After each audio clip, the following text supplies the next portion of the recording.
Niadtong Enero 9, tuig 2025, gipahigayon ang usa ka ABC meeting sa Goyo Hall Old Municipal Building nga gipangunahan ni ABC President Joel Rosario aron mag-andam alang sa umaabot nga kampanya batok sa ilegal nga droga nga giganlan ug dagan kontra sa droga. Ang kampanya nga pagahimuon sa umaabot nga Pebrero 22, 2025 usa ka inisyatibo nga gipangunahan sa lokal nga pangamhanan sa Hagna ubos sa liderato ni Mayor Joseph A. Ranyola. Kini usa ka kolaborasyon sa liga ng mga barangay sa munisipyo ug sa simbahan aron malutas ang problema sa ilegal nga droga ug maprotektahan ang komunidad niini. Ang tumong niini mao ang pagpugong sa pagdako sa problema sa ilegal nga droga sa Hagna ug ang pagpahimus sa suporta sa komunidad aron masulbad kini nga problema. Gipangandaman sa mga lider sa lokal nga gobyerno ug sa simbahan ang pag-organisa sa mga aktibidad lakip na ang mga dagkong kalihukan, mga seminar o mga aktibidad nga makahatag og gahayag ug kasayuran bahin sa mga epekto sa ilegal nga droga ug unsaon pag-amping sa komunidad gikan niini. Si President Rosario nagpasabot sa kahayag ug kalampusan sa kampanya pinaagi sa pagkahimugso sa usa ka united nga front diin ang tanan nga sektor magtinabangay aron mapungan ang pag-uswag sa ilegal nga droga ug mapanalipdan ang kaugmaon sa mga batan-on ug mga pamilya sa Hagna. Kini si Jomer J.S. Bakang alang sa LGU Hagna News. Niadtong Enero 16, 2025, ang matahom nga lungsod sa Hagna mainitong midawat sa usa ka halangdong grupo sa mga filmmakers nga gipanguluhan sa bantog nga director o producer si Direk Danny Aguilar. Nailhan sa iyang kahilig sa storytelling, kuyog niya si Merly Barlaan ang associate producer ug si Hans Salazar ang assistant director. Apil usab sa grupo si Dalrich Pulot ang nagtatag sa una og nag-inusarang chocolate factory sa Bohol ug si Raul Gatal usa ka iladong host sa rehiyon. Ang ilang pagbisita nagtimaan sa usa ka talagsaong oportunidad alang sa Hagna samtang sila nag-scout og mga lokasyon alang sa usa ka umaabot nga film project. Pag-abot nila, ang mga halangdong bisita gidawat pinaagi sa mainiton nga pag-abi-abi. Ang lokal nga kagamhanan sa Hagna naghimo og usa ka espesyal nga pagsugat nga naglakip sa patunog isundan sa mabulukhon nga pagsundayag sa sinuog estokada ug ang makadasig nga sabong. Kini nga mga tradisyonal nga presentasyon nagpasundayag sa bahandi nga kabilin sa lungsod ug naghatag og madasigon nga tono alang sa mga kalihukan sa adlaw. Pagkahuman sa mainit nga pagdawat, ang grupo misugod sa usa ka guided tour sa Hagna. Nag-explorar sa matahom nga mga talan-awon ug talagsaong mga atraksyon. Sila nahibulong sa kaanyag sa lugar nga ilang giisip nga usa ka posible nga backdrop alang sa ilang pelikula. Ang kaanyag ug bahandi nga kultura sa Hagna nagbilin og usa ka dili malimtan nga impresyon sa mga filmmakers nga nakakita sa dako nga potensyal sa lungsod alang sa storytelling pinaagi sa cinematografiya. Kini nga pagbisita dili lamang nag-abli og bag-ong oportunidad alang sa industriya sa pelikula sa Hagna apan nagpalig-on usab sa relasyon tali sa lokal nga mga talento ug bantog nga mga personalidad sa storytelling. Ang komunidad madasigon nga magpaabot kung giunsa paghulagway ang ilang lungsod sa dako nga screen ug naglaom nga kini nga kolaborasyon magpasundayag sa kaanyag ug kultura sa Hagna ngadto sa tibuok kalibutan. Kini nga talagsaong higayon dili mahimo kung wala ang suporta ug panan-aw ni Mayor Joseph at Ranyola ug sa lokal nga gamhanan. Kini sa Samantha Tiu para sa LGU Hagna News. Joint meeting sa MPOC, MADAC, MDRR-MC, LCAT, BAUSI ug MCPC sa Hagna. Gipahigayon ang joint meeting sa Municipal Peace and Order Council, MPOC, Municipal Anti-Drug Abuse Council, Municipal Disaster Risk Reduction Management Council, Local Council of Anti-Trafficking, Violence Against Women and Children, ug Municipal Council for the Protection of Children niadtong Enero 17, 2025 sa Goyo Hall, Municipal Building. Ang maong kalihukan naglangkob sa daghang taho ug diskusyon kabahin sa kahusay, kalinaw ug seguridad sa lungsod. Atol sa meeting, gitaho ni PNP Chief Police Lieutenant Gios Bugtay ang ilang mga kalihukan batok sa kriminalidad, statistika sa krimen ug operasyon kontra illegal nga droga sa lungsod. Gibutang sa detalye ang mga operasyon batok sa illegal nga droga sa tanang barangay sa Hagna. Lakip usab sa taho ang mga isyu kabahin sa mga illegal nga sugal ug uban pang mga krimen sa lungsod. Sa laing bahin, gitaho sa Municipal Fire Marshal nga si SFO3 Arto Liman Winda ang mga kalihukan sa fire suppression ug prevention aron masiguro ang kaluwasan sa katawhan ug mga kabalayan.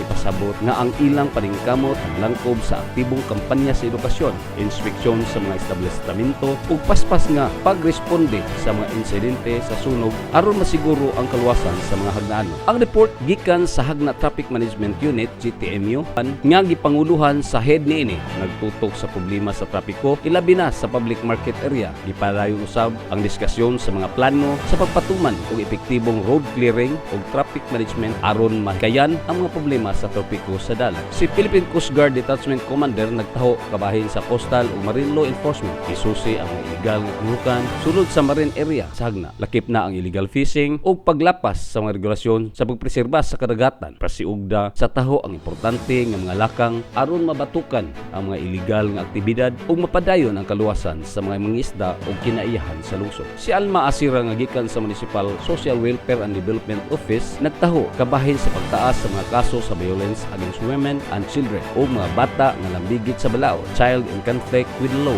Ang iyang taho nagtumbok sa pagpadayong pagprotekta laban sa mga kaso sa kapintas sa kababayenan ug kabatan-uran sa Hagna. Itaho usab ni Wendy Galero sa Municipal Agriculture Office mauhead ang kahintang kabahin sa implementasyon sa ASF o African Swine Fever protocols o regulasyon sa lungsod. Gipasabot niya nga bawal ang pagdala og baboy sulod sa Hagna nga walay kaukulang papilis sama sa certification gikan sa Agriculture Office nga nagpamatuod nga himsog ang baboy ug wala kini IASF. Kini nga mga pulisya gibutang aron malikayan ang pagtukod sa ASF nga makadaot sa industriya sa baboy sa lungsod. Ang MAO nagpadayon sa magbantay o pagpahinumdum sa tanan nga magpabiling disiplinado ug mutuman sa mga lagda aron maprotektahan ang mga baboy ug mga industriya sa agrikultura. Itaho usab ni Engineer Cletus Caido ang atong IT head sa ato ang munisipyo ang kahimtang sa CCTV operations, reporting ug updating aron mas mapalig-on ang seguridad pinaagi sa teknolohiya. Ipasiugda niya nga ang mga CCTV nga gibutang sa strategic nga mga lokasyon nagatabang pagdako sa seguridad sa lungsod. Ipahibalo usab nga ongoing na ang pagkabit sa mga CCTV aron mahatagan og dugang hapsay ug kalinaw ang hagnaan.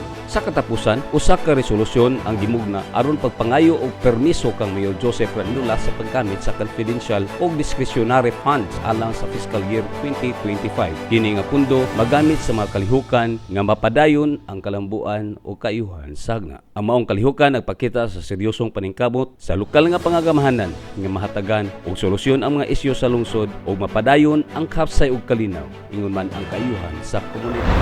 Kini si Arnulfo Jojo Lagare Jr. alang sa LGU Hagna News. Ang lokal nga pangagamahanan sa lungsod sa Hagna pinanguluhan ni Mayor Joseph Ranula mipatuman og dako nga pagtaas sa sweldo alang sa mga empleyado ug pagpalapad sa libreng serbisyo alang sa mga residente sugod sa tuig 2025. Kini usa ka mahinungdanong lakang nga nagpakita sa dedikasyon sa munisipyo alang sa kaayuhan sa mga kawani ug komunidad. Sa liderato ni Mayor Joseph Ranula ang adlaw-adlaw nga sweldo alang sa mga job orders nga empleyado misaka og 50% gikan sa 300 ngadto sa 450 pesos. Kini nga kausaban makapahimulo sa 273 ka job order workers nga dakong tabang aron mapalambo ang ilang panginabuhi. Apil usab sa pagtaas sa sweldo ang 108 ka regular or permanent nga mga empleyado ug mga nahalal nga opisyal. Ang mga pagtaas nagdepende sa ranggo ug posisyon. 60 ka empleyado nakadawat og 1,000 pesos matag buwan, 10 ka empleyado nakadawat og 2,000 matag buwan, 9 ka empleyado nakadawat og 3,000 matag buwan ug 5 ka empleyado nakadawat usab og 4,000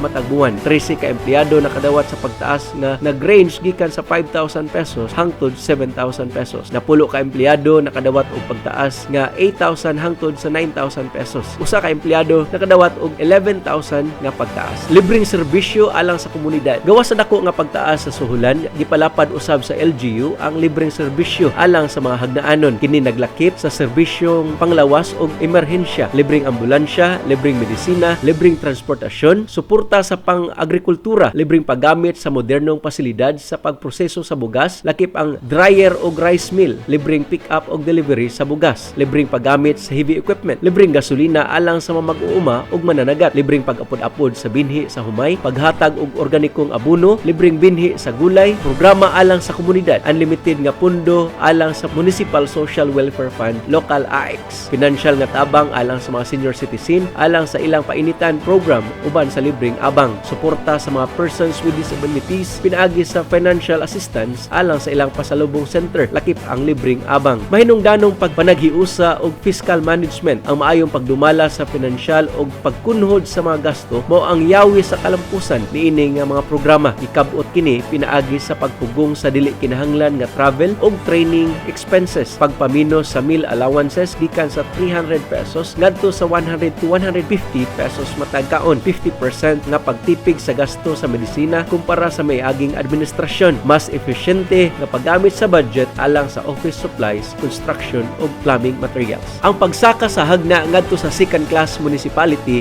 uban ang tinuig nga budget nga mikabat sa 240 million pesos sa 2025 gikan sa third class municipality naghatag og dugang kapasidad sa pagpatuman sa mga proyekto ug serbisyo. Ang tinud-anay nga paningkamot og kolaborasyon tali ni Mayor Joseph Ranyola ug Vice Mayor Chofisto Pagar Jr. mipakita sa usa ka liderato nga nakatutok sa tinuod nga kaayuhan alang sa mga empleyado ug sa mga hagnaanon. Kini nga mga kalambuan usa ka timaan nga pinaagi sa maayong liderato ug pagdumanla ang usa ka munisipyo mahimong muhatag og tinuod nga kaayuhan alang sa tanan. Kini si Jester Montade Ramos alang sa LGU Hagna News.